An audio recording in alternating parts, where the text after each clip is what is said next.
Ate bo abatuuze b'e Nabisaalwa ekisangibwa mu ggombolola y'e Makindye bafunye obujjanjabi obw'obwereere ssaako n'okusomesebwa endwadde ez'enjawulo. Ab'ekitongole kya Uganda Aid Center nga bakwataganye ne St. Anthony Clinic e Nabisaalwa mu ggombolola y'e Makindye bakoze olusiisira lw'ebyobulamu n'ekigendererwa eky'okujjanjabiramu abantu ku bwereere ssaako n'okubakebera n'okubabudaabuda.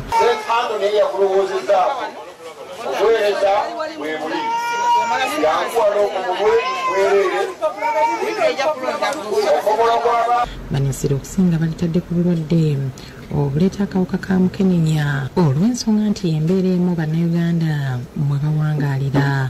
Ensangi zino omuntu tekikyali kirungi kubanga weesuulirayo bannaggamba ne wesanga akawuka kakutte. Tulina enteekateeka ez'enjawulo n'abasoose okwogera nga basomesaako.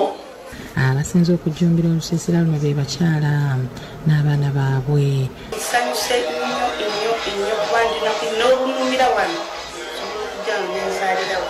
Atwala kiliniki eno Grace Naminyenya alina byalambuludde. Omukyala ayinza okujja n'omukeberako because oba tolina nnyo kyotaddemu okebera n'osobola omukebera n'agenda.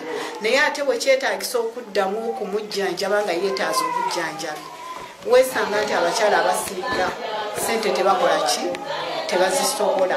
Pacificus Mwesigwa owa Uganda AIDS Information Center asomesezza abantu engeri gye bayinza okwetangiramu obulwadde buno n'engeri gye basobola okuminamu eddagala bawangaale. Omumpekeko buli lunaku n'oba nga tokwatibwa akawuka ka mukenenya okutuusa akaseera omwagalwa olwaba ng'alise bulungi eddagala singa aba alitandise ly'akawuka n'oba atasobodde kusiiga. Ebbanga ddene abambi tuwadde nga twogera family planning abantu balowooza nti eyo nkola y'abakyala ebyo by'abakyala family planning ebyo by'abakyala naye tumanyi nti naffe abambi tulina family planning methods. Yudaya Namyalo yakusakidde eggulire lino ku Bukedde TV.